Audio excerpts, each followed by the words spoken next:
Hello? That was a beautiful performance given by A-level students. Thank you for strongly interpreting the cultural diversity of Nepal. It made us feel like it was a celebration of a rich diversity that makes us who we are.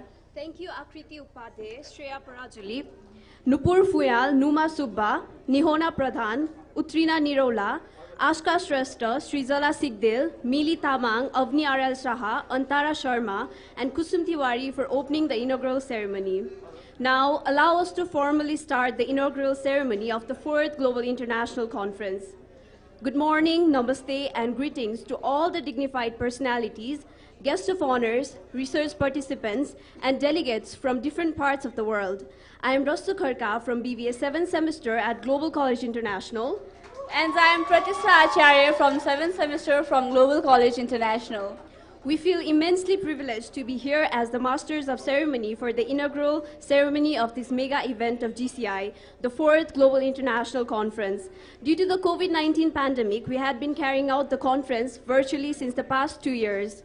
Despite the challenges brought upon us by the pandemic, Global College International has managed to successfully conduct the conference with the joint support of intellectuals, academic personalities, and institutions.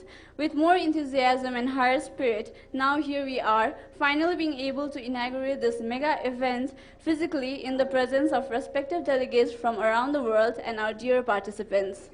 As quoted by Chris Collison and Geoff Parcel, you can't manage knowledge. Nobody can. What you can do is to manage an environment in which knowledge can be created, discovered, captured, shared, distilled, validated, transferred, adopted, adapted, and applied. In a similar way, this conference provides an environment where intellectuals, distinguished dignitaries, eminent international speakers, experts, researchers, and scholars all come together to share their intellectual and research-based deliverances in a shared platform. We are very grateful to have been provided this opportunity by Global College International and especially Devras Paneru sir who brought this event to life. On behalf of Global College International, we extend our warm welcome and thank you to all of you present here. Your presence means the world to us. Before moving on with the formal program, I'd like to introduce the face behind this conference, Global College International. Global College International is a quality center for world-class education in management stream. The management team of Global College consists of academicians, entrepreneurs, and professionals that has brought the 4th Global International Conference to life. Recently, Global College has been awarded for being among top 5 business schools for MBA in Nepal. It is one of the emerging business schools in Nepal. Not to mention, it has also been awarded by PATA as the Best Student Chapter Award. Global International Conference is an official event of Global College International, Kathmandu, Nepal. It is a signature event of Global College held annually on research, learning, and development. The 4th Global International Conference has taken up a broad theme, and it is to explore and discuss paradigm shift in management.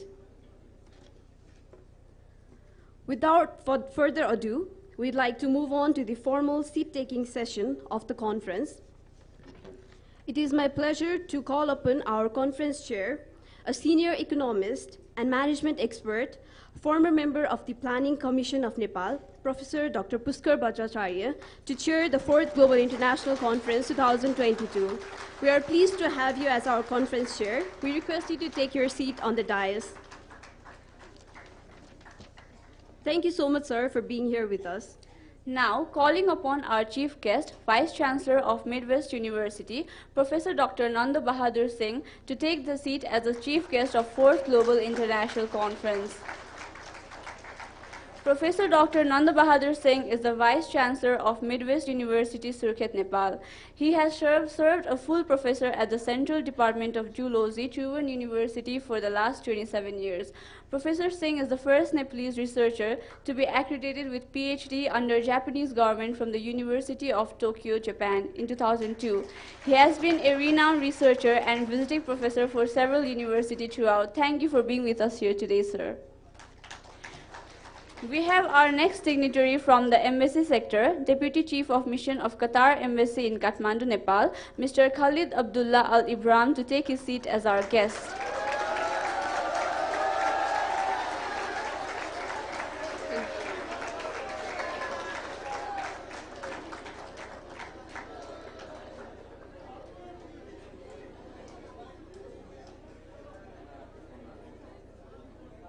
Thank you for being with us here today. Moving on from the banking sector, we have Executive Director cum spokesperson of Nepal Rashtra Bank, Dr. Gunakar Bhatta. May we please request you to take the seat as the guest of honor for the 4th Global International Conference. Dr. Gunakar Bhatta is associated with Nepal Rashtra Bank as the Executive Director. He has worked at the Central Bank of Nepal for more than 2 decades and has played lead role on formulating monetary policy and financial sector policy. Dr. Bhatta has contributed immensely as a researcher and policymaker. We are delighted to have you here today, sir. Our next dignitary is from the British Council, Mr. Maxim Rayman, General Manager and Country Director for the Examinations at British Council. We are pleased to have you as our guest of honor. Mr. Maxim Rayman is the General Manager and Country Director of Examinations for British Council, Kathmandu, Nepal. Along with his prodigious professional profile, we are glad to announce that Mr. Rayman has been a versatile personality and a professional motivational speaker and attending our program as a guest of honor. Thank you for being with us here today. Moving on, we're actually expecting Mrs. Bhavani Rana, our guest of honor, to be here with us today, but we're sorry to inform you that she won't be joining us today.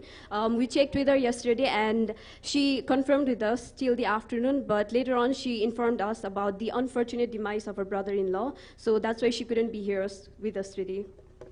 So moving on, we also have eminent keynote speakers from international settings here with us today. I would like to request Professor Dr. Arvind Shukla, who is the Chair of Marketing at BeamTech India, to kindly come up on the stage and take a seat on our dais as the guest. Thank you, sir, for being here with us today. On the same note, I'd like to request Professor Dr. Joan Walls, Associate Dean of Department of Languages at Creek University, Thailand, who is our eminent keynote speaker, as well as guests, to kindly come up on the stage and take the seat on the dais.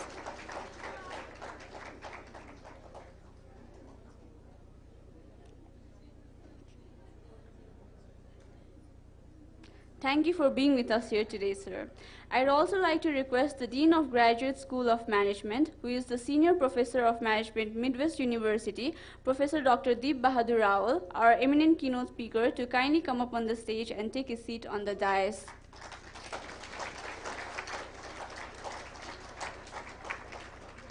Thank you for being with us here today, sir. Now, I'd like to request our guest of honor, Mr. Upendra Paudel, a very senior and renowned banker, presently the chairman of Nobel Bank, to kindly take your seat on the dais.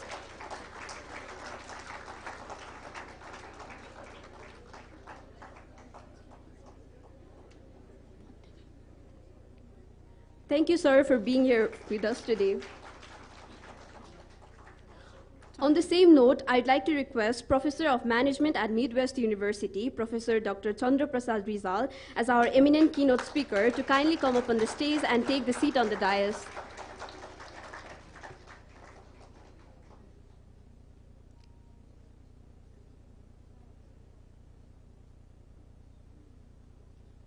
Thank you for being with us here today, sir. I'd like to call upon few eminent keynote speakers who will be joining us virtually. We have International Advisor of Global International Conference, Professor Dr. Himachalam Dasaraju, Emeritus Professor of Commonwealth Fellow, UK. Likewise, we have International Advisor of the 4th Global International Conference, Professor Sanjay Satapathy, Vice Chancellor of Kalahandi University, Orissa, India. He will be joining us shortly. I would like to acknowledge Dr. Vladimir Moskan, Expert Education in Czech Republic from Europe. He'll also be joining us shortly for the keynote session. Likewise, we have Professor Jill Atkins, Professor of Accounting for Cardiff University at Cardiff Business School, UK. She'll also be joining us shortly for the keynote session. I would also like to request all of our guests from the corporate sector to kindly take your respective seats. Thank you. Similarly, I'd like to request all our guests from colleges and schools present here to kindly take their respective seats. Now, I would like to call upon our Board of Directors for the seat taking. To start with, I would like to request the Chief Executive Officer of Global College and the 4th Global International Conference, Dr. Khagendra Prasad Ojha, to kindly take his seat. Thank you, sir, for being here with us today. On the same note, I'd like to request our Deputy Chief, Dr. Dronalal Puri, sir, to kindly take your seat. Thank you, sir, for being with us here today. Likewise, I'd like to request the Principal of Global College International, Dr. Subhash Shrestha, to kindly take his seat.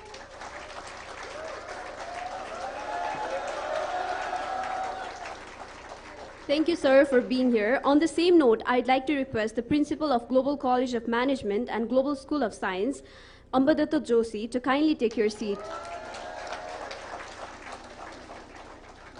Thank you, sir, for being here. Likewise, I'd like to request our Board of Director, Dr. Nar Bahadur Bisser, to kindly take your seat. Thank you, sir. I'd like to request our Board of Director, Dr. Gangadhar Dahal, to kindly take your seat. Thank you so much, sir.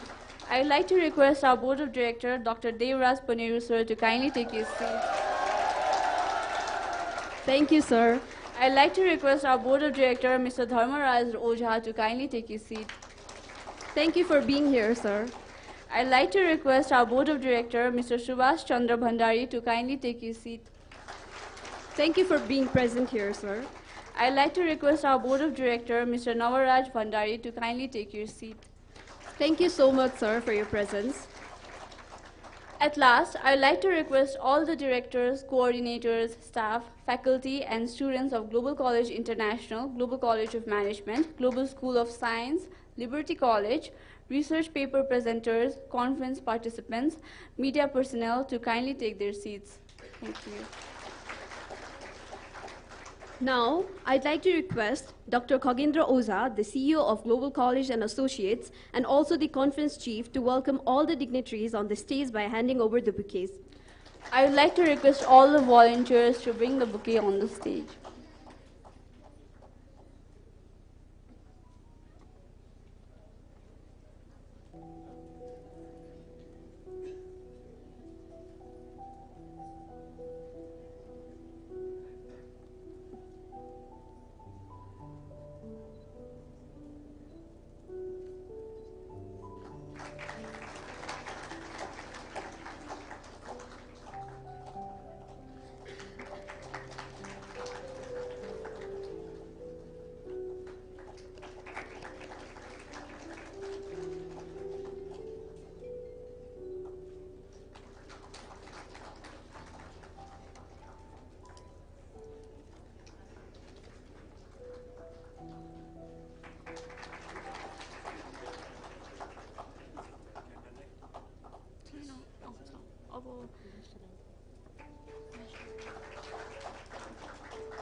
Thank you, everyone.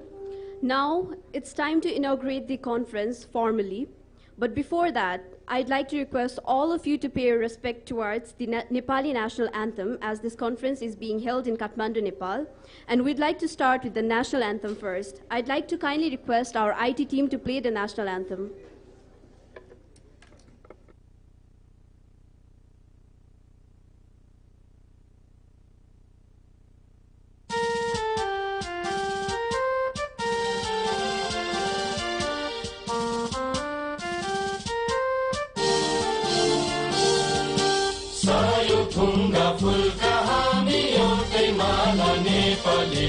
सार्वभौम फैलिएका मेची महाकाली सायो थुङ्गा फुलका हामी एउटै माला नेपाली सार्वभौम फैलिएका मेची महाकाली प्रकृतिका कोटि कोटि सम्पदाको आचल वीरहरूका रगतले स्वतन्त्र अचल ज्ञान भूमि शान्ति भूमि अखण्ड यो प्यारो हाम्रो मातृभूमि नेपाल बहु जाति भाषा धर्म संस्कृति छ विशाल अग्रगामी राष्ट्र हाम्रो जय जय Nepal.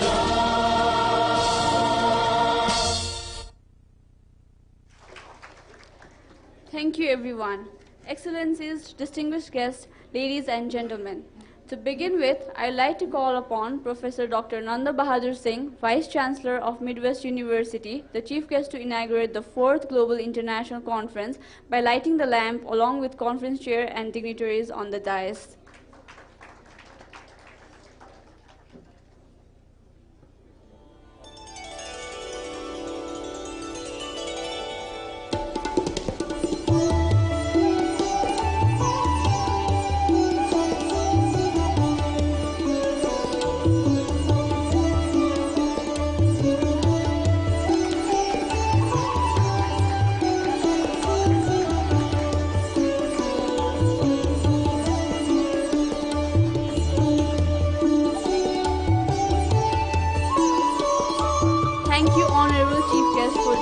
Honor to us for inaugurating this mega event and for the honor you have done to us all.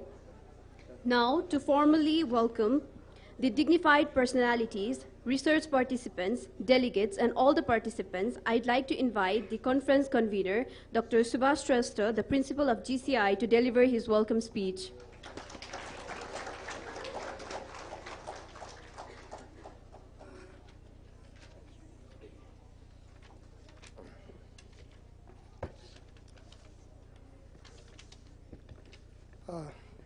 Honorable senior economist and management expert, a former member of Planning Commission of Nepal, Conference Chair Professor Dr.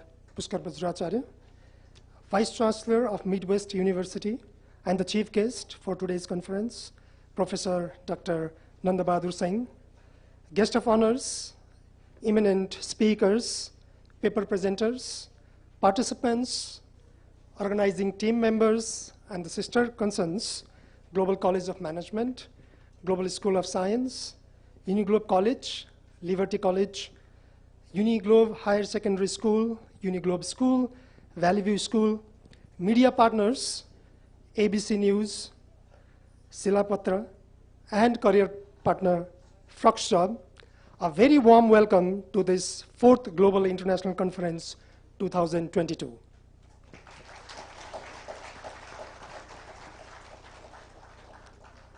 I feel extremely glad to walk you through the conference, introduce you to the speakers and delegates that have come from national and international arenas. In this conference, we have representatives from at least 10 countries, including online mode. It gives me immense pleasure to be standing in front of the esteemed personalities who will be giving intellectual deliverance in a few minutes. Like every year, this conference hosts inauguration session, keynote session, parallel session, and the panel discussion. This conference holds a special value because this is the first conference after the COVID in a physical mode. The conference is designed in a theme. The theme for this year is Paradigm Shift in Management, a tool to resolve conflict impact, a tool to resolve COVID-19 impacts for business and economic sustainability. The choice of theme for this conference is not accidental, but rather deliberate and intentional. The COVID-19 pandemic has had a profound impact on every dimension of the world we know. Faced with such economic complexities, our belief that business practices are needed to create a strong economy, health system, well-being, and social justice has further reinforced. It is my hope that the 4th Global International Conference 2022 would be able to achieve its goal in providing an effective platform for academicians, researchers, and practitioners to advancing knowledge, research, and technology for management studies under the given theme. It is worth to say that national and international network building among participants are certainly the added advantage of this conference. Last but not the least, my deepest gratitude goes to the advisory board, organizing committee, international scientific committee, institutions, companies, and volunteers who have supported this conference.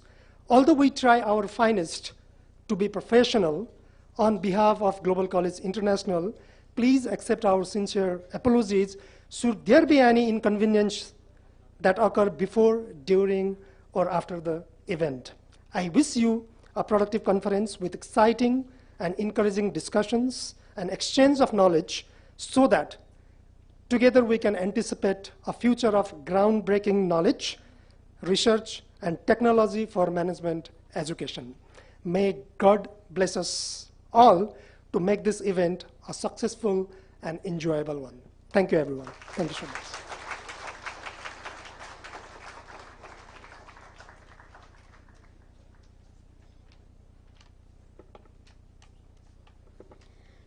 Thank you very much, Dr. Subhash Shrestha, sir, for welcoming our dignitaries, guests, and participants of this conference and for your welcome remarks. Now, I'd like to invite Dr. Devraj Paneru, Conference Coordinator for the 4th Global International Conference, to give a brief overview of the conference. Give him a big round of applause. Thank you. Our very dynamic students, anchors, Rashu and Pratishta, for your very active anchoring of this program.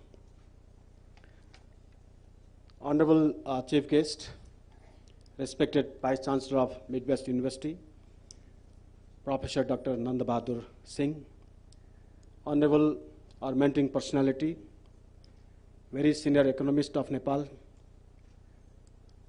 conference chair, Professor Pushkar Bajracharya, all the honorable guests of honors on the dais, and also guests of the dais, board members of Globe College and Associates, and of course our pioneering personality, Dr. Khagendra Oja, our leader, faculty members of Globe College, research participants, researchers, faculty members, their students, media partners, ladies and gentlemen. My job is to give an overview of this conference, so I'll do justice to complete that within 10 minutes. It is as per the schedule. Actually, when it comes to talk about or give highlight of this conference, it is necessary to think about two questions, and then of course I'll give the highlights. Why the conferences like this at the or by higher education institutions, and so why this fourth international conference at Globe College International, and then why we decided the theme paradigm shift in management, and then obviously my previous speaker, Dr. Subhash Shrestha, has already given the highlight, what the features of this conference are. So I'll finish that in 10 minutes. There are scholarly members from global settings. When the first question is to be addressed, it gives me a metaphoric picture, an analogy of the massive beaches, sea beaches nowadays. So what happens in the sea beaches, just to imagine, it is unlike in the past. Sea beaches are very messy because there are different technologies at the beaches. People are in the bikinis, people are on the steamers, and working with the machines, digital machines, and so and so. So it's a challenging thing for the lifeguard. The lifeguard who is on a watch for the people who are making fun at the sea beaches. It's a very challenging thing. If, for example, if the lifeguard is educated in the past technology, doesn't know how to look at the people and wash them out, and he doesn't have a skill and knowledge of how to protect those people who are on the steamer and who are in different ways of making fun at there, then the lifeguard is going to be outdated, and the sea beaches are not going to do the businesses today. The same is the question with the academia, especially higher education academia. What I mean to say is, even from the inception of the digital technologies, let's say online technologies, and the advent of the smart technologies, everywhere, in every sector, in academia, in the educations, and everywhere, we have seen that two things are happening together. And amid the COVID-19, and after COVID-19, these things are going on together, parallel, challenging each other. One is that the economic disruptions are happening. And on the other hand, at the same time, innovations are taking place together too. So what I mean to say is the things have become very complex, unlike in the past. So for the complexities, as the complexities like that emerge at every sector, in the economy, in the business sectors, in IT, in education, everywhere, they have the direct impact on the academia, especially the education industry, and where we also lie. That means the institutions of higher education, because the reason behind the foundation of the higher education is to address the challenges, because those impacts bring the challenges to the education. And as we are the human resource preparing industries, not only that, the industry to generate knowledge, the challenges come to them. First they are challenged. So now the point is, the challenges that come to the academia cannot be addressed if the higher educations, even the school educations, if they are limited to the confinements of the centrally decided curriculums. That's not going to work. So what is required today is connecting the curriculum with the corporates, connecting the curriculum users with the corporates, and also the knowledge agencies, experts, policy thinkers, think tanks, and so many more real-life situations. And for that, there might be lots of ways to connect. There might be lots of ways to collaborate with and then generate knowledge, because it is at the accountability of the higher education that knowledge is to be generated today, which has to be new one. which doesn't have to be the old one. Old knowledges don't work. Old skills don't work. And therefore, those challenges can be addressed by different ways of collaborations. One of the best ways of collaboration is the conference, research publications, research endeavors. So on that very note, Global College International, as a pioneering institution, a center for excellence for the management studies, has been doing this conference for the last 4 years, and this is the 4th conference that we have edited for you and brought it for you. Now that's the reason, that's the justification why this conference. Second point, the second major question is, why this paradigm shift? Why paradigm shift in the management as a tool to resolve the COVID-19 impacts? What do you mean to say here? Especially, I want to tell you my story that I had a research last year on the education consultancy survival in Nepal. What problems were they facing and what solutions they brought and how they did that. So just to be very short, I think my mentoring professor is there, Himachalam Dasraji, we did together that.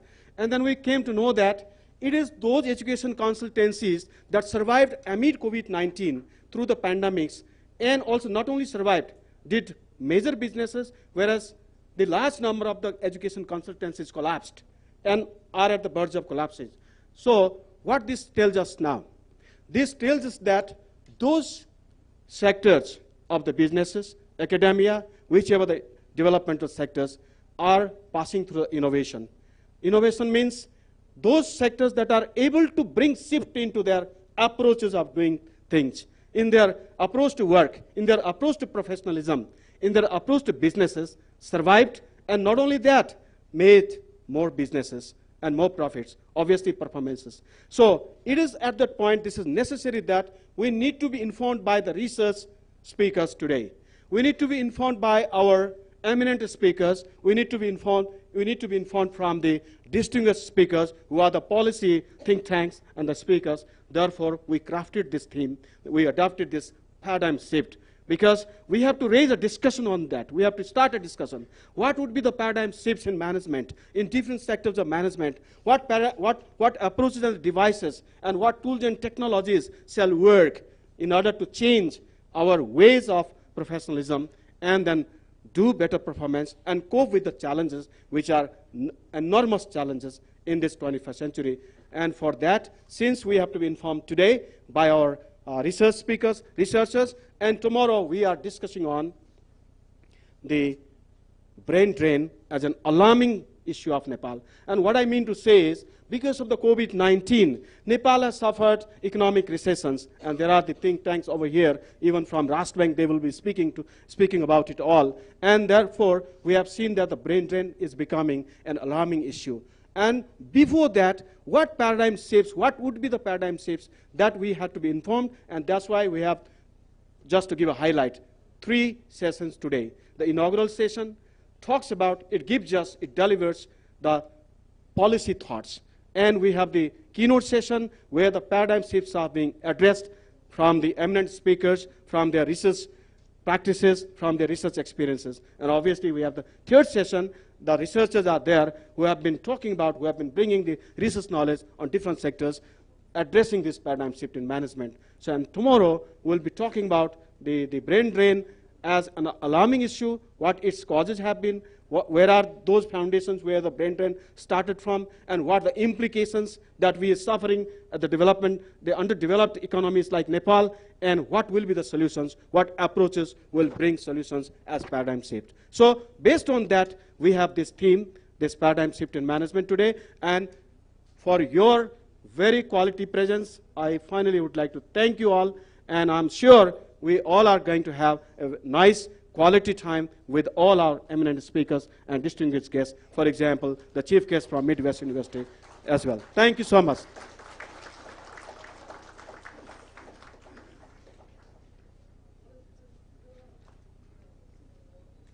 Thank you so much, sir, for highlighting the features of Global International Conference. Moving on, I am honored to invite our distinguished guest and eminent keynote speaker, Immediate Professor Dr. Deep Bahadur Rawal, the Dean of Graduate School of Management, Midwest University, the guest of 4th Global International Conference, to deliver his conference speech.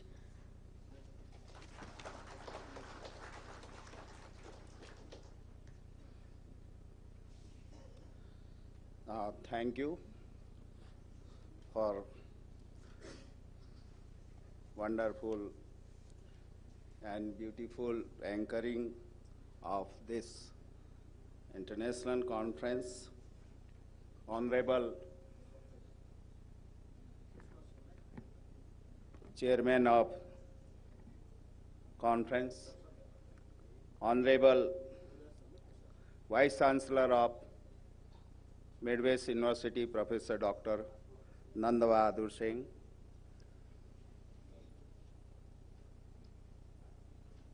the eminent professor and renounced professor of the country and abroad, dignitaries of the on the desk and of the desk, the team of organizers, the faculty members of GCI, research scholar, dear student, media persons, ladies and gentlemen. On behalf of Dean of Graduate School of Management,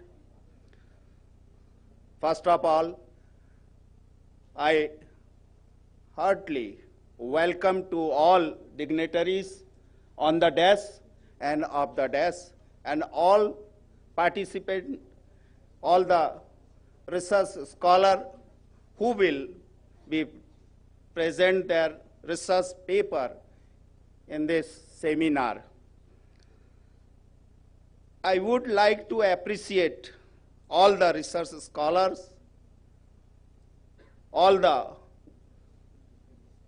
audience of this seminar, and also presentator of the keynote speakers and visionary personalities of this international conference. What a good managed and well organized. So first of all, as a dean, I congratulate to organization of GCI. First of all, clap to this organization, and I salute not only being as a dean of the Graduate School of Management of Midwest University, but the skill, the ability, the performance, and the work they did intensively, and I must appreciate their work. So you wonderful organized these events, this seminar. So congratulate to for all organizers first of all. Midwest University is the unique university, and I think not only in the perspective of the national scenario, but also international perspective. We have 7 graduate school in the humanities and social science, in the management, in science and technology, engineering and education, agriculture and forestry, and school of law. In the management stream, we have near about 8 to 9 programs such as BBS, MBS, BBA, MBA, and BHM, BTTM, and MPhil and PhD also. We have this near about 8 programs available in our university. So this university is situated in the west part of Nepal, Karnali province, particularly the head office of the university in Surkhet, Birendranagar. So At last, I wish good luck to all researcher, scholar, and presentator who will be present their research papers in this international seminar. And the theme already mentioned by our Principal Subhash sir and Devraj Paneru sir. The theme is Paradigm Shift in Management, a tool to resolve COVID-19 impacts for business and economic sustainability. I think all paper focus in this way. If you are the research scholar and you really research and search again, then your papers intensively present in this theme. And I hope you will do better. So good luck to all presentators, all dear students, and we love you. Thank you very much. Thank you.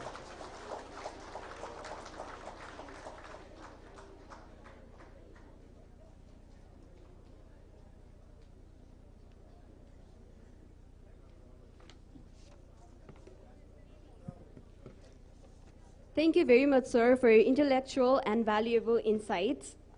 As quoted by Mario Andretti, desire is the key to motivation, but it's the determination and commitment to an unrelenting pursuit of your goal, a commitment to excellence that will enable you to attain the success you seek. That's why it is the joint effort, determination, and commitment of our management team of Global College who has brought this fourth Global International Conference to life. So now moving on, I'd like to request our distinguished guest of honor for the 4th Global International Conference, Dr. Gunakar Bhatta, Executive Director of Nepal Rashtra Bank, Kathmandu, to kindly give a conference speech. Please give him a big round of applause.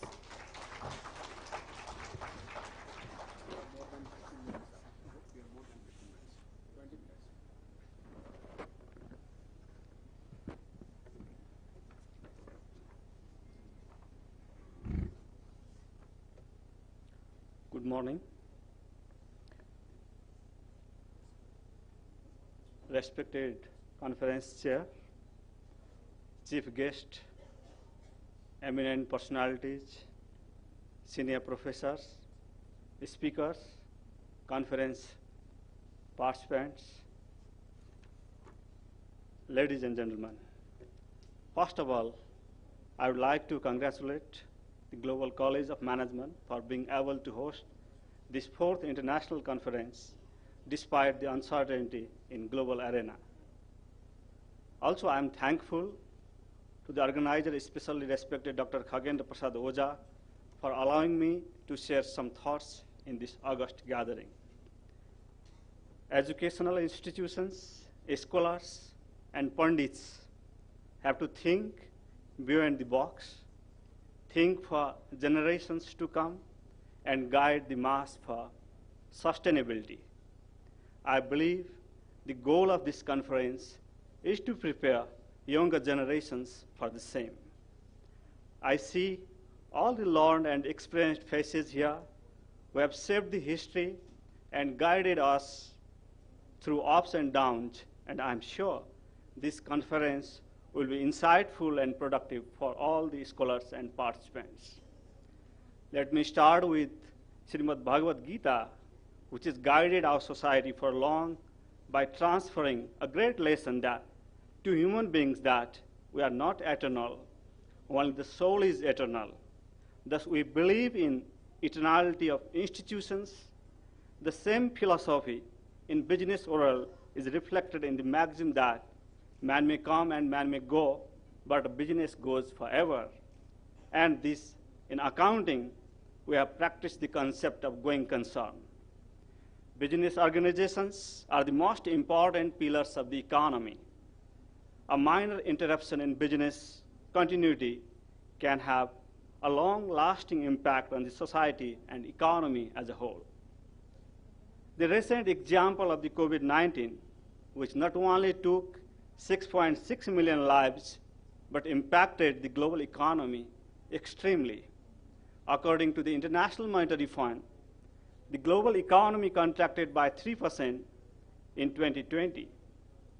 The inevitable fallout of the global economic contraction is resembled in growing income inequality and widening poverty.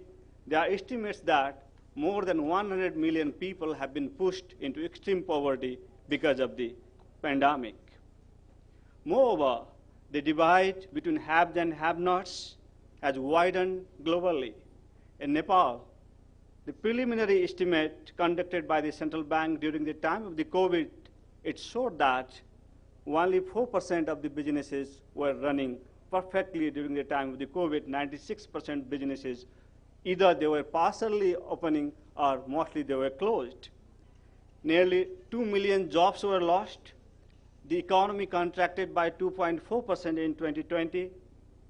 However, the peculiar feature of Nepal's economy helped us to recover at a faster pace, and we have seen the V-shaped recovery. In the subsequent 2 years, we have the growth higher than 4%.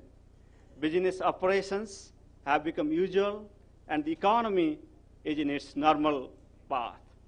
However, Russia's war in Ukraine and the related fallout have created a difficult situation for all countries to speed up the post-pandemic recovery.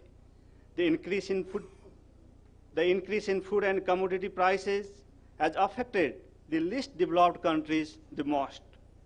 As advanced economies are experiencing high inflation, global financial conditions are tightened, capital flow towards advanced economy, particularly to the United States, has forced currencies other than the US dollar to sustain depreciation. These phenomena have pushed a number of countries around the world to face depleting foreign exchange reserve, heightening inflation, and widening balance of payments deficit. The repercussion of global imbalance is also seen in Nepal, with a balance of payments deficit higher than 5% of GDP in the last fiscal year. This is the historically highest balance of payments deficit in Nepal. As the weaker growth prospect and tighter monetary policy has become today's global reality, we have to be cautious in managing both the public and private expectations, in managing both the private debt and public debt. Policymakers, practitioners, researchers, scholars have to act not only in macroprudential policies, but also in fiscal prudence and managing the private debt as well as the public debt. I believe the papers to be presented and discussions to be made in this conference will be important for reshaping our policy, reshaping our practices at the broader level, as well as guiding the firms in managing future uncertainties. The pandemic has shed the light on a number of areas which are to be watched closely and carefully by academicians and practitioners. Climate change is one of such areas where we have to focus our efforts in averting the natural hazards and climatic risks. As we all know that biodiversity is the great wealth of our planet, its conservation is very important, and we have to devote resources to create awareness and build harmony on a theme that one of the most important and critical development issue is to preserve the global decline of nature. The recent rise in food prices in the world reminds us that food security is the integral part of national sovereignty. The Russia-Ukraine war and the supply chain disruptions have resulted in an unbelievable rise in food prices. Just a case in point is that Zimbabwe underwent 321% food inflation, Lebanon 203%, and Venezuela 158% food inflation recently. Developing organic fertilizer, preparing human capital for the modern agriculture, and utilizing natural resources to enhance our food security is one of the primary tasks in front of the country, industry, and farm managers. Going green and growing green should be our common agenda. Given Nepal's natural resource and biodiversity, we have competitive edge to contribute to this global agenda.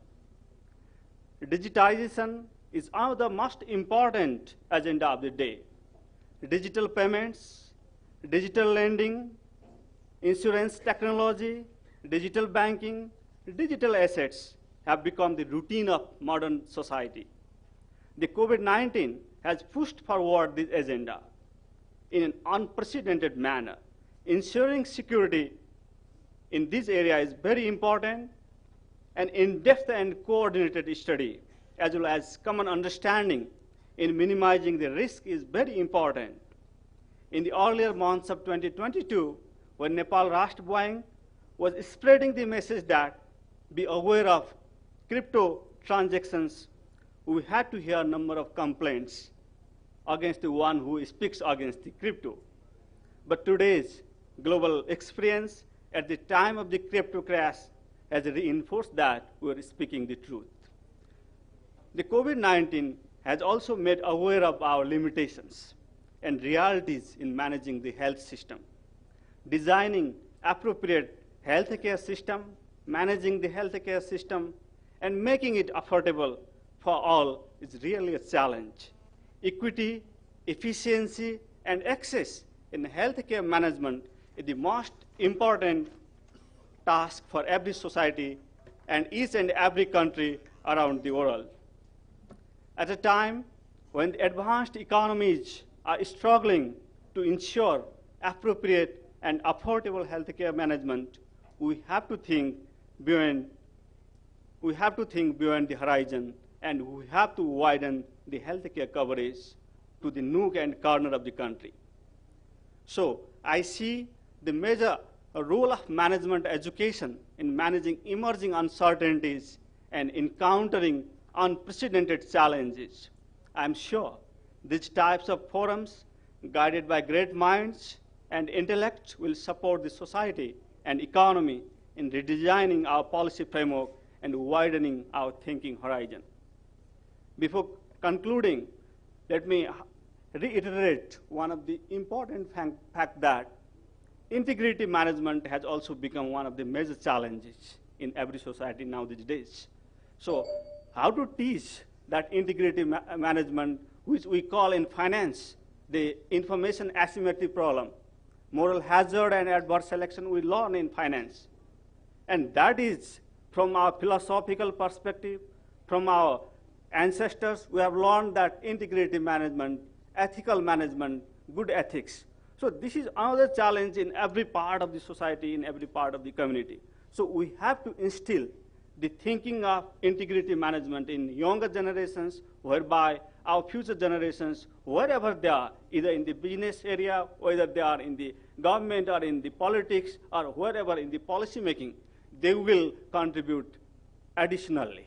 They will contribute successfully, productively, and holding their integrity intact. Once again, let me extend my sincere thanks to the organizers for inviting me to this event. Hope a productive and fruitful interaction in these 2 days, and wish grand success of this conference. Thank you.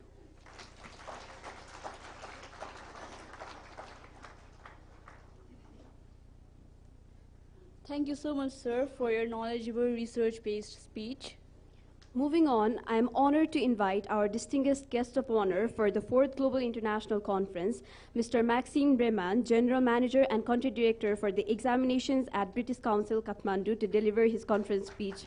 Please give him a round of applause.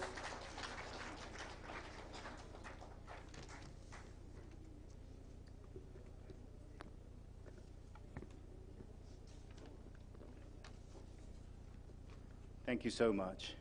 It is an absolute honor and a pleasure to be invited here by Global College to come and speak today.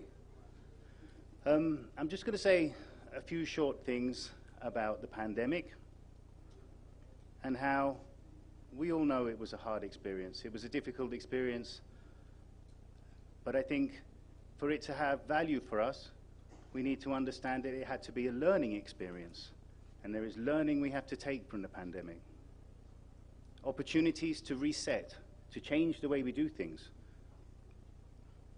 I think for me, in terms of work and business and the economy, the pandemic made 3 things very clear for me.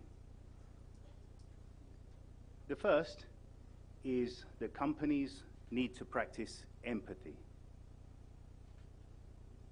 A lot of talk during the pandemic was about well-being, the well-being of our employees, the well-being of our students, the well-being of our customers. And companies took a lot of time to think about the needs of their customers and the needs of their employees. And so, as we come back into a post-pandemic world, it's important that the companies and businesses don't just go chasing a profit. Don't just look at the short-term gains, because those short-term gains could probably just lead to long-term costs. Instead, it's important to understand your stakeholders, especially your employees and your customers. There's a global phenomenon now that's talked about a lot in the media, something called quiet quitting. In the old days, it used to be called working to rule. It's essentially doing the bare minimum necessary in your work, not being engaged with your work, not feeling that you want to contribute to your work. And quiet quitting is having a serious impact on productivity. Managers need to listen to employees. They need to understand their motivations. They need to keep them engaged, because the amount of times employees go above and beyond what's expected of them is really not appreciated by a lot of managers. And I think that kind of dialogue and engagement is crucial to how companies and businesses will become sustainable and stay sustainable. Also, when we talk about empathy, it's not just for employees, but also for customers. Taking time to understand what are your customers' goals and dreams. What are their pain points and their struggles? A lot of companies, including my own, are using more and more different tools and approaches to try and improve the customer experience and understand what customers want. Tools such as Lean Six Sigma, which is designed with the customer at the heart. Listen to the voice of the customer and think about how you can improve your processes and the way you do things, so that in the end, the benefit is for your customers. So empathy, that's the first thing that became clearer to me from the pandemic. The second one is about the way we work and the way we study. During the pandemic, many people switched to online. This meant logging on at specific times for specific interactions. Now, I think humans are social creatures. And when we return to face-to-face engagement like this, we were happy to enjoy being around each other, to being around sharing time, sharing company. But I think one other crucial thing that we lost when we were logging on for specific times, for specific engagements, is we lost something called the incidental information exchange. Now, the incidental information exchange is when you're talking about something perhaps not relevant particularly to your job, but you realize from what you're discussing that it is something relevant to your job, and there's learning you can take from it and bring back into your job. I'll give you an example. A couple of weeks ago, I was in the office, and I happened to walk past our customer service manager's desk. And on her monitor, I saw she had LinkedIn open. So I said to her as a joke, "Oh, looking for a job?" And she was like, no, I'm not looking for a job. I was like, "What are you doing?" She said, "Oh, this is LinkedIn Learning. The global customer service manager has given the different country customer service managers access to it and shown us some courses that will be relevant to us and how we can improve the way we work." I said, "Oh, show me, let's have a look now." And we spent half an hour going through the different courses and learning paths and materials available on LinkedIn Learning. This isn't a promotion for LinkedIn Learning, by the way. But I did find that it was something incredibly useful for my team.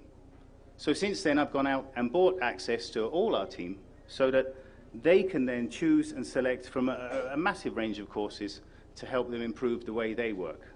But I would never have learnt about that if it hadn't been for the incidental information exchange, something that we lost when we were working online.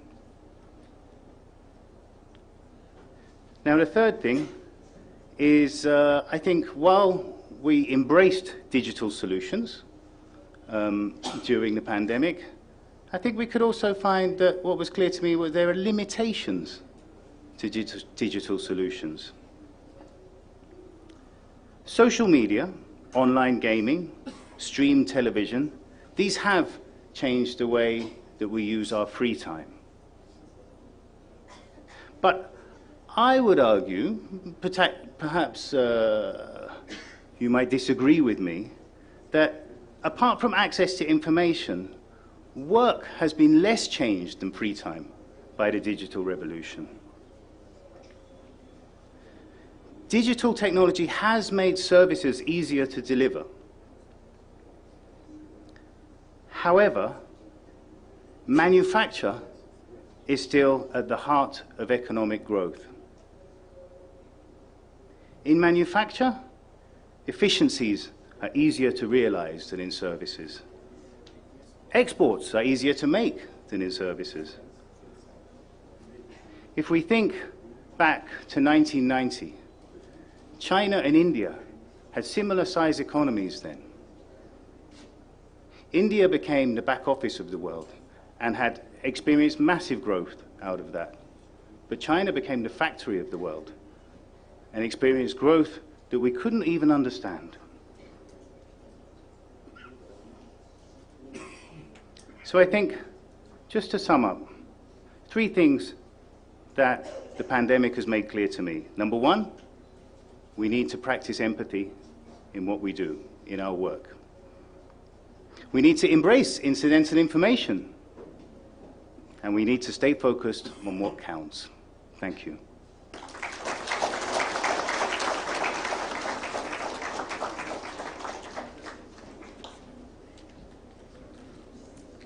Thank you so much, sir, for your insightful speech.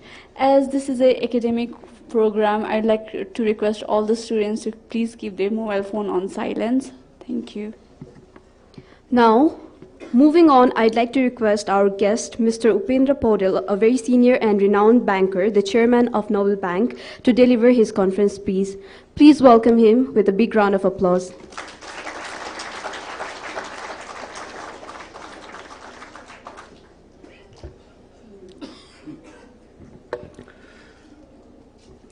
Thank you so much, and good morning to you all. It is really a matter of privilege for me to be here talking to you in this August gathering. I'm very much thankful to Global Management School Group for inviting me in this important conference. Our chief guest and Pushkar sir, it's really inspiring to be with Pushkar sir, still active during early 80s.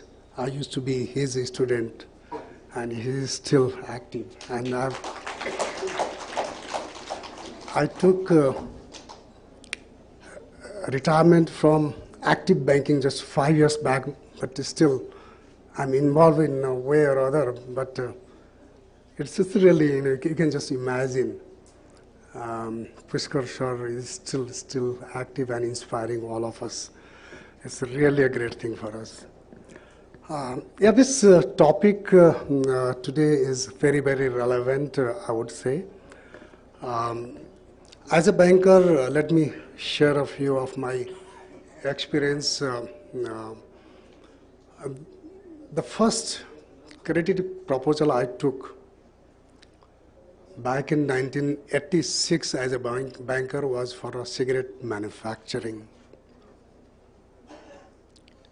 And the other incident I would want to share with you is back in 1992-93, I was approached to finance a hydropower project.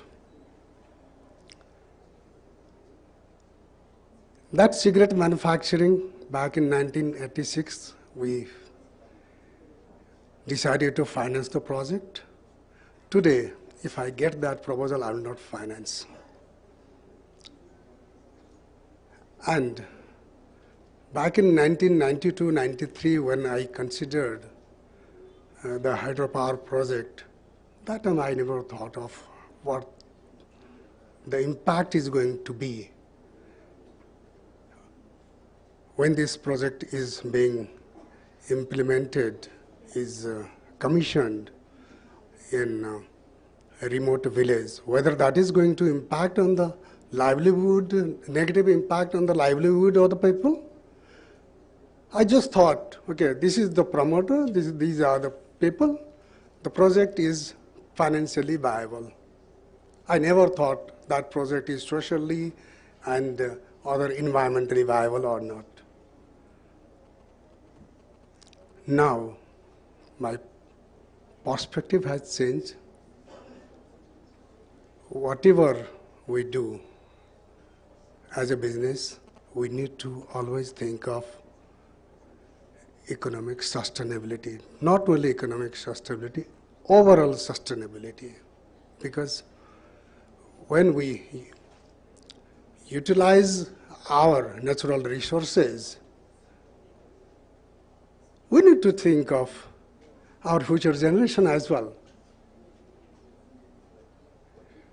Now in each and every businesses, I firmly believe, we need to integrate ESG, environmental, social, and governance.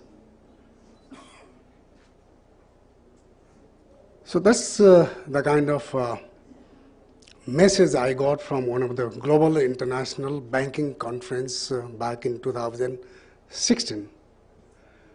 And as a banker, now I'm advocating for a bank which considers people, planet, and then only prosperity of the bank or prosperity of the community. If any project which is going to have a negative impact on the people, community, and planet, that is something which we must abandon, which we must not take up, whatever profitable it may be. So now it is time for us to think of these issues very, very seriously. The United Nations is talking of sustainable development, and whatever activities we are doing, that should back up the sustainable development. So here, I don't want to take much of our time. We have got eminent speakers here. We have the Chancellor of the university here and other professors, whoever are involved in teaching. I would urge and I would request that we incorporate ESG in our curricula. This is something I'm strongly trying for. In fact, we had a couple of professors from Barcelona School of Management just last month only in our endeavor to incorporate environmental social governance in the curricula of management studies in the country. So if everything goes well, we should be in a position to start ESG degree in Nepal in a few months. So having said that, I would I would stop here. And thank you once again, our Khagendra sir and all others from Global School of Management for inviting me in this conference. I wish a grand success of this conference. My dear students, just take a best use of it. Thank you so much.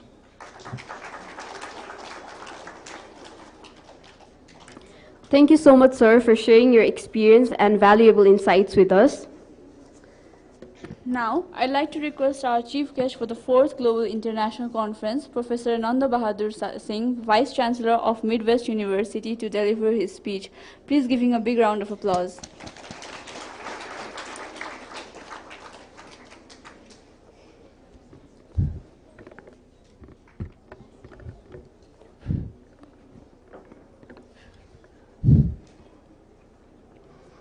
Mr. Chairperson, the former Honorable Member of the National Planning Commission in Nepal, Professor Dr. Pushkar Vajracharya, whom I have been with him for many, 2 to 3 decades more than, at Tribhuvan University.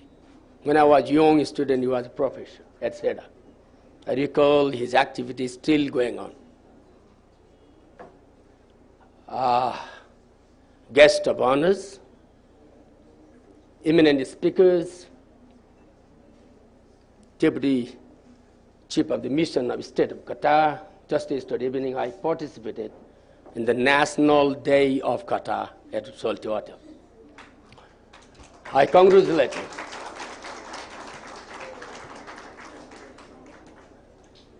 Distinguished delegates from Nepal and abroad. More than that, I'd like to appreciate the organizing committee, without whom we'd not be here today. And I'd like to thank the future pillars of my nations. They are the young generation. For all of you, I'd like to thank you and congratulate for giving me an opportunity to come and share my vision on your perspectives. I am glorified by the activities and performance of GCI. I love this kind of academic institute which has vibration and inner potentiality to transfer the nation into modernity. The nation without the quality of a nation will be put into decadence. Nation will be late, which will be able to send our generation to abroad rather than sustaining in my own country. This is a sad history of my country. We have to stop it. In that way, the topic, a paradigm shift in management, a tool to resolve the COVID-19 impact on business and economic sustainability is very important. But more than that, I would like to share one thing. Why do you talk only the management, paradigm shift in management, within whom you have talked about 10 different parameters of management? If you looked into, you can have dozens of management parameters in the world in the terms of management system. What you have left is one very important for our nation is political management. You didn't talk about it, which is a big problem of my nation. If there is anybody who can talk from the perspectives of management to manage the politics of my nation, it will be a great honor for me to listen and try to manage my own country. And that will lead you to the new paradigm shift in fact.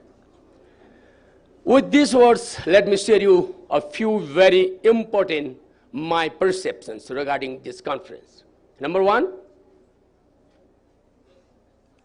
the whole humanity went through a series of epidemics and series of pandemics.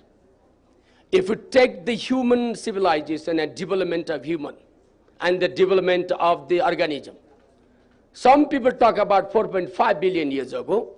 I talk about 20 billion years ago. If you look into the physicists, who talk about the origin of the carbon 20 billion years ago, then we, all the organism, came on this planet 4.5 billion years ago. We human came just 2.25 or 20 lakhs to 25 lakhs years ago, according to Yuval Harari from Israel. He has written a book, you might have known it. Sapiens, Homo Deus, 21 lessons for the 21st century. If you go through these books, you will try to manage your history. You'll try to manage the humanity. You'll try to manage the management. You'll try to manage the whole society. So what happened? Through those, all epidemics and pandemics, I counted the history of 1857 years, counting from 541 AD up to 2200 AD. Listen, you will get 1857 years. What happened? Major 19 international epidemics and pandemics occur on this planet.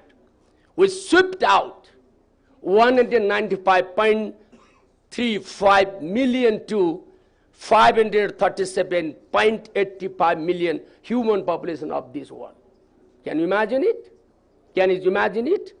If you look into another data, between 3000 BC up to this now, 14,600 wars happened on this planet, which took more than 5 of the population of this world again. I mean, the whole world is coming through a lot of unprecedented change and paradigm shift in the world. This paradigm shift, because of the COVID, is not new to us. It is just a one step. You have to be capable of maintaining this and try to determine yourself to solve this problem with your one vision and mission. This is the one point, first point. Second point is that always there is a crisis of civilization. We had 8 civilizations, starting from 10,000 Mesopotamia to India, China, Greek, Roman, Maya. If we look into Aztec and Inca civilization, we had a lot of problems.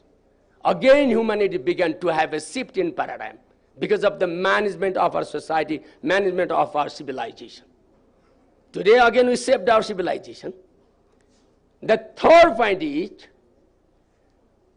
because of the human faculty or human imagination, we are different from other organisms.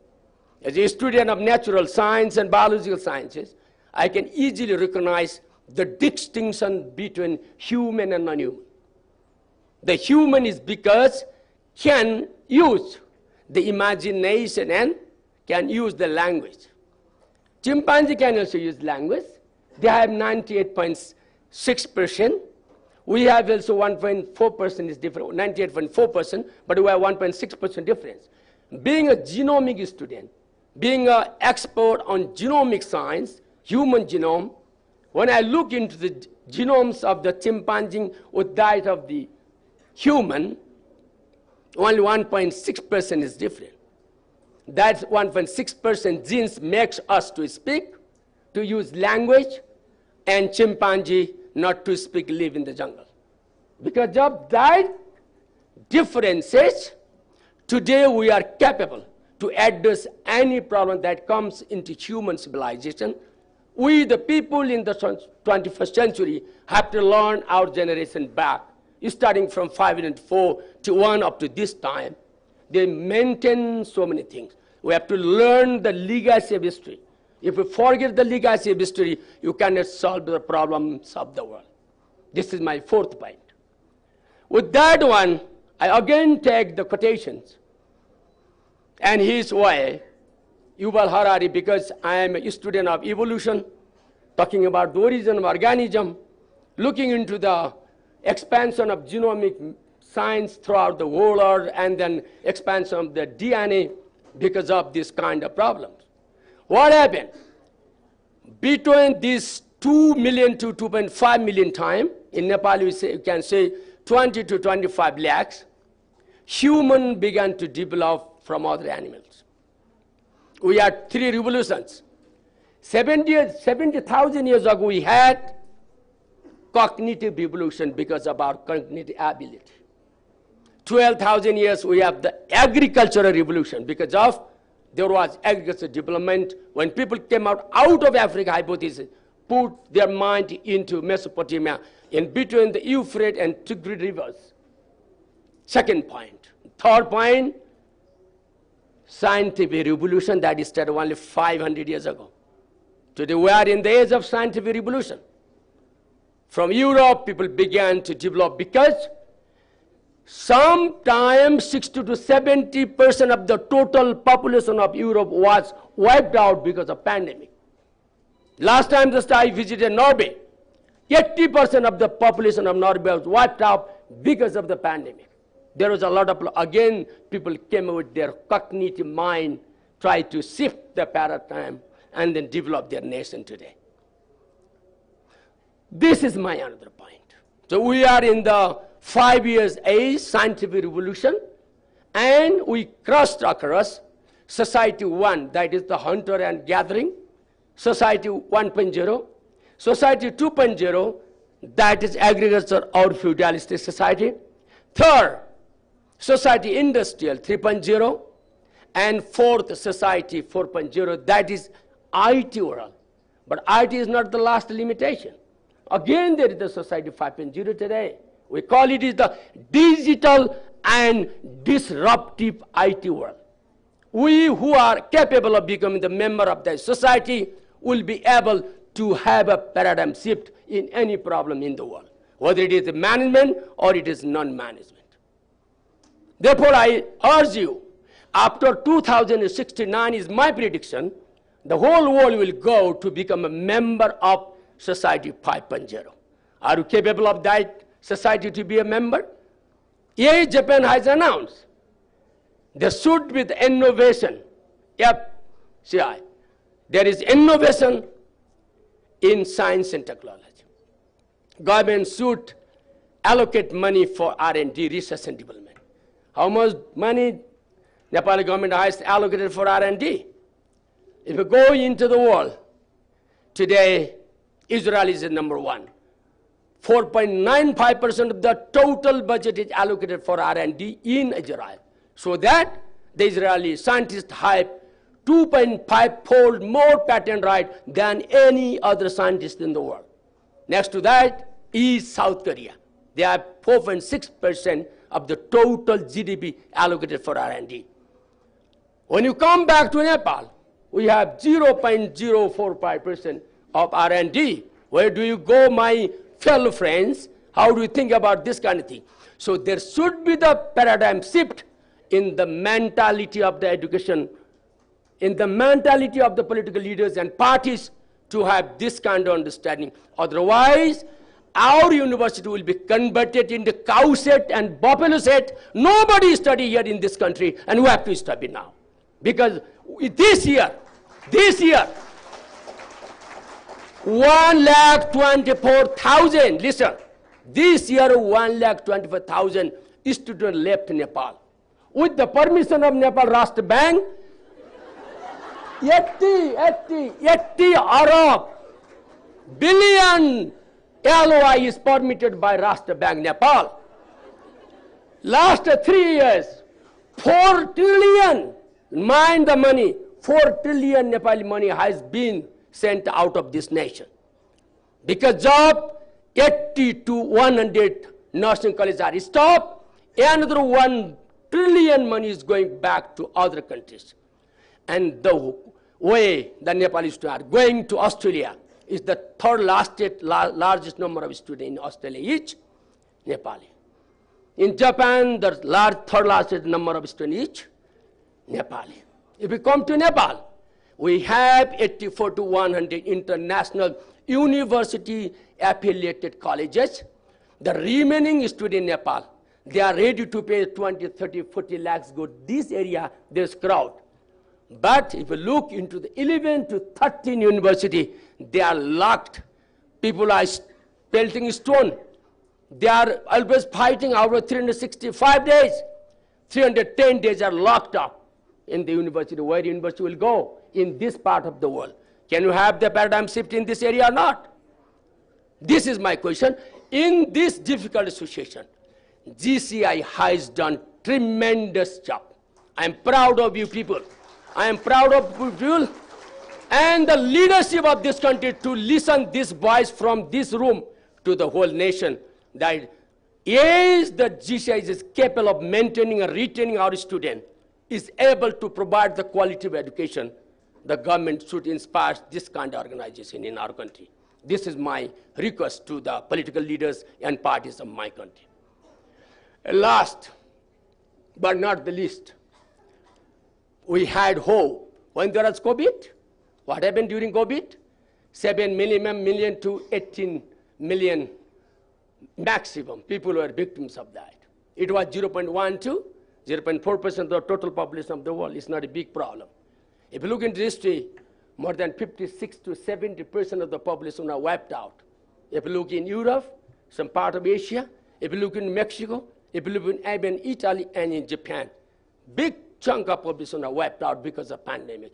But this time, the COVID-19 did not so much. We have to look into history back. We have to be hopeful and very much optimistic. Only 0.1 to 0.4%. 7 to 28 million. 7 million maximum, 28 million. Then this is because of, now I appreciate the lady scientist. 3 vaccines came into existence. The first was AstraZeneca, developed by Professor Sarah Gilbert of Jennifer Institute of Oxford, that gave a rays of hope for the protection of the humanity. The second was Cheng Wen, Army General of China, who developed, the Verocell. The third one is Moderna, developed by Takalin Karimo, Moderna. See, all these 3 fantastic, beautiful ladies discovered the beautiful knowledge, protected our humanity. There is a paradigm shift in this world. That's why not only male, there is a big challenge for male now. The 3 women came up with the innovation. Now male has to make a paradigm shift in management. This is your job now. This is your job. I challenge you. With this one, what I believe in each 21st century of knowledge, the whole world will be converted into a small village. And as we have 77 districts, one day will come, we'll have 195 nations as a part of our world. The world was one because of the tectonic movement.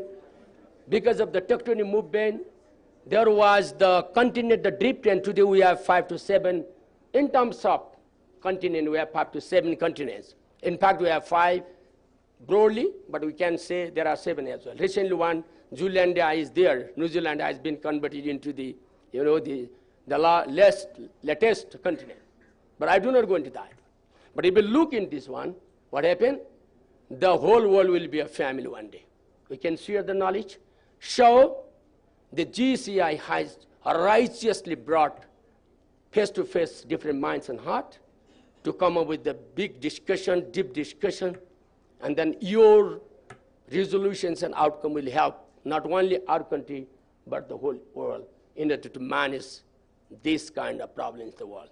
So I say very good luck. Thank you for invitation, and let us keep in hope for the future. Thank you so much.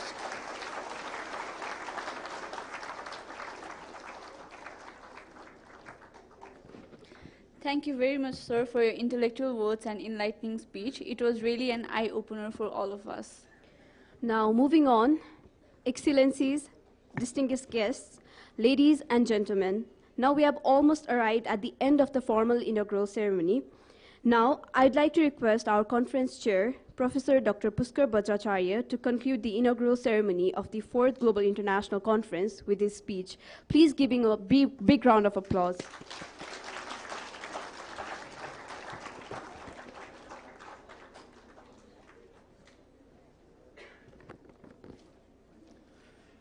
Chief guest of the 4th Global International Conference, Professor Singh, Vice Chancellor, Midwest University. Distinguished guests at the podium, professors, friends, paper presenters, students, dear participants.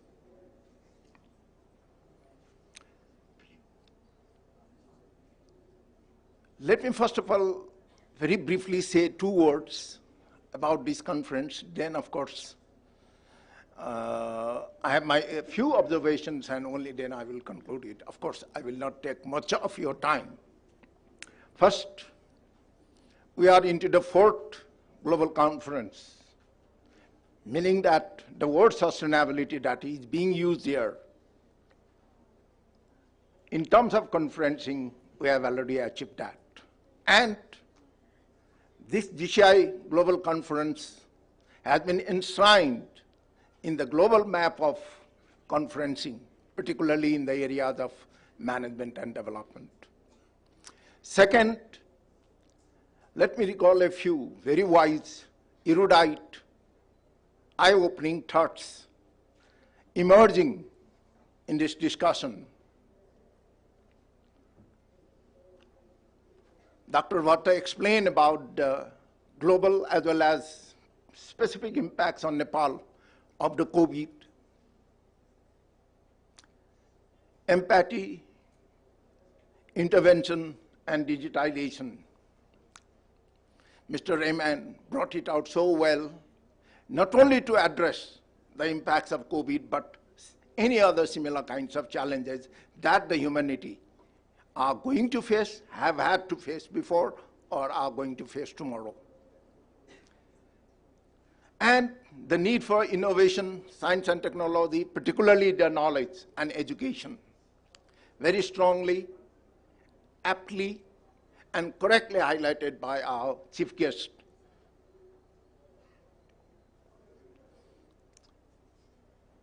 Meaning that already there is a huge plethora of issues and way outs put before you. Both the problems have been put, the answers have also been put in this brief session. And let me also try to take the advantage of a little bit of time here to speak on. One, the challenges. I'm going to take you a little bit away from the COVID and its impact alone and take you to a broader platform. The conclusions are challenges, crises are going to be almost an everyday event in the 21st century. People in the 20th century claimed they lived in a very, very difficult era. Of course, that was the period when the substantive, scientifically if you want to call it, the era of innovation and development. Economically, you call it total transformation of most of the nation states. We are not saying only Europe and the United States. And if you say, even in the war against the hunger, poverty, ill health, and other deprivations, probably we have fathomed a lot of improvements during that period. And politically also, because the largest number of countries transformed from a colonies to the full-fledged independent sovereign nation states. Still, the two great world wars, a lot of other wars, and three major economic crises, that the Great Depression 1929-1933, the balance of payment crisis 1979-1984, and the Asian crisis 1997.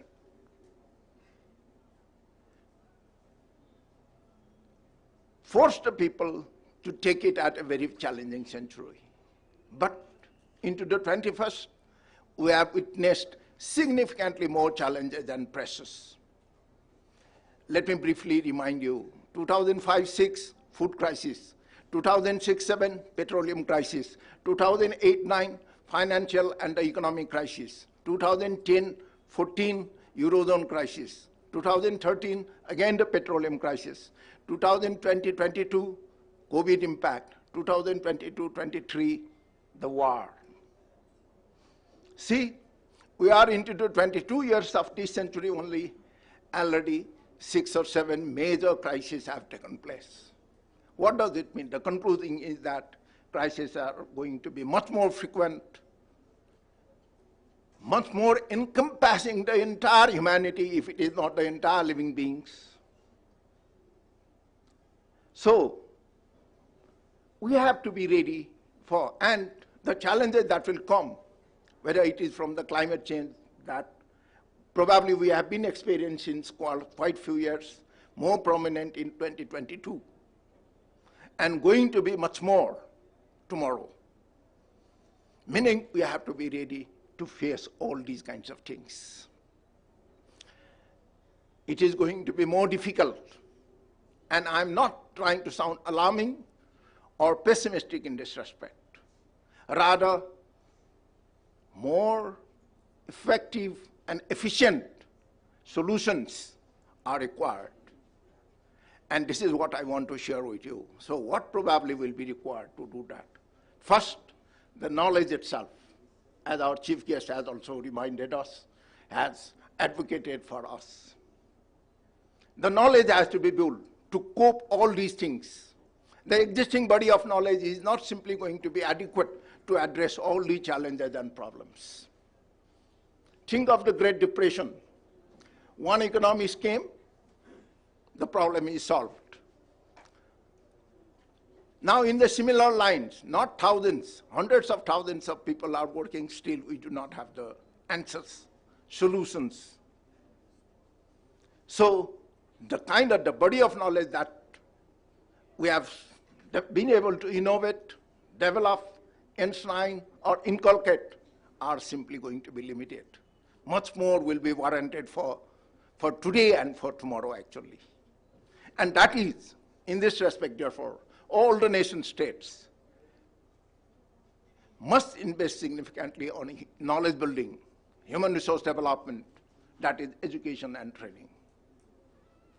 It's not only Singapore or similar few other countries which tried to develop from a small fishing wishes only yesterday, because it became independent only in 1965. And today, a country with $80,000 per capita income, because it has invested in the development of education. So knowledge has to be built to cope with all these kinds of future challenges, whether economic, whether political, whether pandemics, whether health, whether natural disasters, whether emanating from climate change or other kinds of resource exhaustion, whatever they are, energy crisis, whatever they are. Second, global as well as national funds will have to be created. You cannot consume all the growth today itself. And for this, all the religions have taught us to be careful, to earmark something for your unhappy days, days of depreciation, or for the future. So both a global fund as well as the national level, each nation must have it. You cannot wait only for the global to come to your rescue or help. But only one country may not be able to do that. So that kind of a mechanism has to be there to ensure that tomorrow's crises are not going to be as affecting as it has during the COVID or during the 8 and 9 financial and economic crisis or the petroleum crisis days. Third, a networking system of safety mechanism to reach every single individual, not a part of the people in the world. Every single individual has to be there. And we say we have developed so much, but how much of the global healthcare system answers, targets, or actually delivers? The proportion of people being delivered by these systems are still very, very few. Of course, we have illustration, like from Britain, National Health System, which I say is the global illustration for everybody. But in the United States, still more than 20 million people are deprived of the US health system coverage. Now we are saying coverage to every African, every Asian, every Caribbean, all other from least developed, underdeveloped, developing nations as well. Third, ability to manage.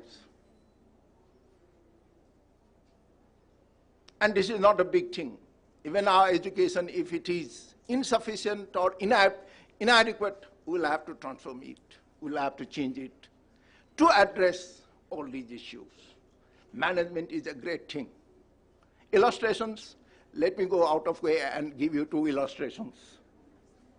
Midwest University located at Karnali region, the most backward region of Nepal, most remote region of Nepal, by all perspectives. Distance, reach, as well as the economic well-being. Midwest University has been successful to position globally, coming from one of the most remotest region of Nepal. So lessons are all there. Not only that, not because Mr. Ibrahim is here, I'm going to talk a little about Qatar. We say Nepal is a small country, but Qatar is 1 by 50, 2% only of Nepalese population. And see, it is not only Rishi Sunak, the Prime Minister of UK, who said they have been able successfully in managing one of the best World Cups in the world. We have been watching it and seeing it. So to be successful, you don't need very large resources, large number of human beings, and all that. We can do it. One coming from the remote region, another. Of course, their per capita income is wonderful, very, very high, one of the highest in the world. But the kind of ability in managing, despite being an extremely small nation state, not only 1 by 50, half of Kathmandu metropolitan city, the kind of wonder they did. We must congratulate both of them. And there are thousands of similar illustrations that we can borrow. The third message is that we must be able to manage our resources very prudently, thinking about future, thinking the global effects. This is not the time now. In these kinds of events, I've heard globally, of course. These developed countries, particularly the Europe and United States or other areas, they did not have to care neither for the climate change, nor for human rights, nor for any other things. And we developed. They developed. Why can't we do it? Why do we have to do all these norms, values, standards, even legal requirements, and how can we be competitive? No. The scenario was different at the time.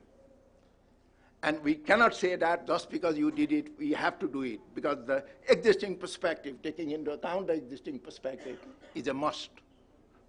Or this managing will go awry or be ineffective.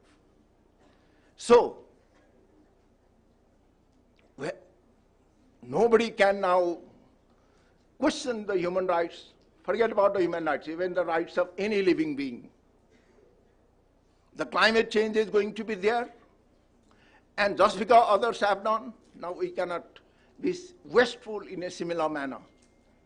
Hunger is still persistent. My argument is in the 21st century, there should not have been any poverty at all.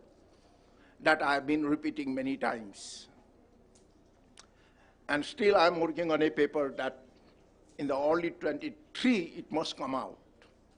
I have been claiming I have some answers towards global elimination of total poverty from this world. So, let us share all these and do all these kinds of 3 things, or 4 things. Knowledge, no, 5 things actually. Building the knowledge first, having a global funds and national funds, and safety network covering every single person globally, managing our resources, and sharing the 5th. We can't keep it within ourselves, whatever we know. It has to be shared by every single human being, every single institutions of today as well as tomorrow. Only then the ability to create a more sustainable, more livable, more happier, more prosperous will be there. So I believe that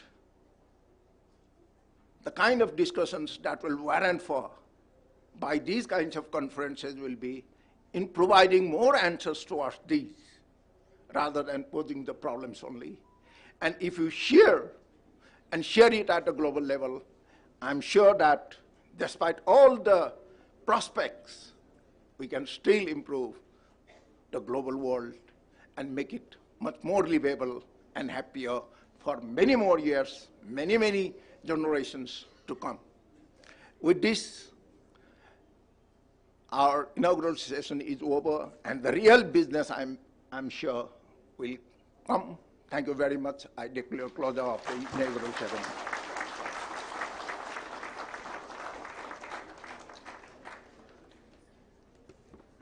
Thank you so much, sir, for your concluding remarks and intellectual insights. I would like to thank you, everyone, for being a wonderful audience. Now we would like to hand over the podium to Devraj Paneru, sir. Thank you, everyone. Thank you, anchors. We have come to the closure of this first inaugural ceremony, but we have not finished the conference yet, so I have some announcement. After this, we will proceed for the lunch, and then after lunch, I request and we invite you to be here for the keynote session. The keynote session will be delivered by all the international speakers, online and offline here.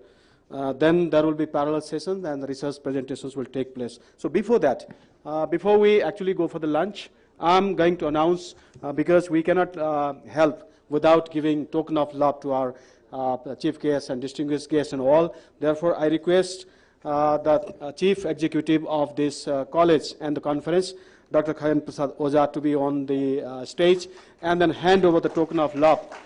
Starting from, so I request all the volunteers, please prepare the things ready, starting from the chief guest, conference chair. So may I request Dr. Khyagan Oza to hand over the token of love to the conference chair, our mentoring professor, Professor Pushkar Bajacharya. Yes. Second in the row, I request our chief guest, Honorable Vice Chancellor of Midwest University, Professor Dr. Nanda Bahadur Singh, sir, to receive token of love from 4th Global International Conference. Likewise, on the row of the guest of the honor, I request Dr. Oza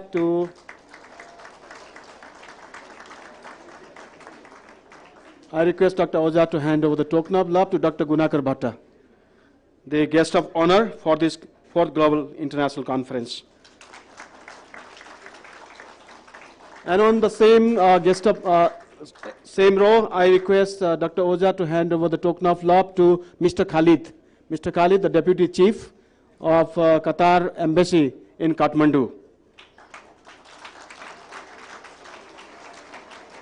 Thank you, Mr. Khalid, for making this time, for being with us. We feel really honored to have you here. And likewise, I request Dr. Oza to hand over the token of love to Mr. Upendra Paudel, the senior and the very renowned banker and the chairperson of the Naval Bank currently, Mr. Upendra Paudel. Actually, our eminent keynote speakers will be delivering speech later, but before that, as this is the occasion, we would like to hand over the token of love to our keynote speakers. But before that, I request Mr. Maxim Raymond to come front and then please receive the token of love from our executive chief, Dr. Khyagan Oza.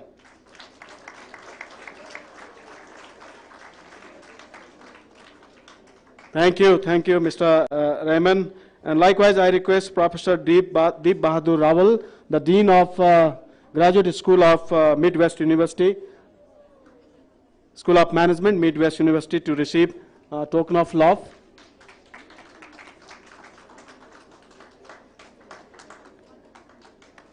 So may I request Professor Walsh to come on the front and receive token of love from our Chief Executive, Dr. Khyagan Oza.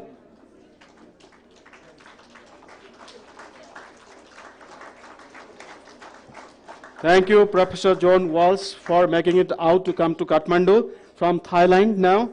And likewise, I request Professor Dr. Arvind Sukla, the eminent keynote speaker. He is the marketing chair of BIMTech India, to receive the token of love from our executive chief. Yes, I also request Professor Dr. Chandraprasad Ijal, who is the session chair for the keynote session, to receive the token of love from our chief executive. Hopefully, we are done with the distribution of the token of love. And yes. So I request all of you, all the guests, to proceed for the lunch. So lunch starts right now from 12 to 1. And at 1 o'clock, we'll be back for the keynote session in the hall, same hall. Thank you so much.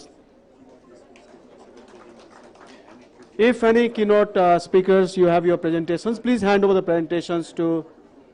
can I request the photographers, please, for a while, 5 minutes, may we detain you here. I request all the board members and also the executives to come on the stage and take the group photo, please. May I request all the executives and the board members to come on the stage, be together, and then take the group photo before you go for the lunch, because this lunch starts from 12 and we are on time.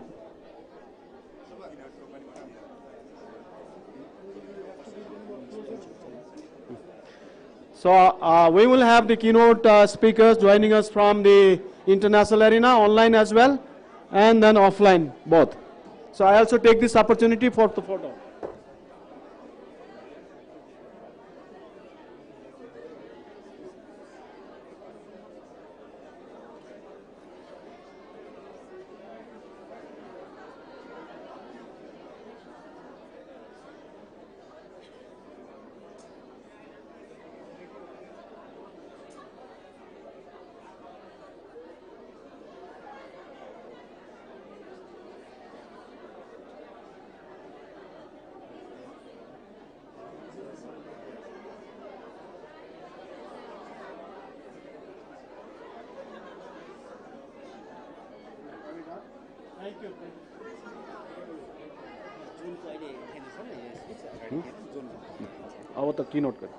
Thank you, everyone. Please proceed for the lunch.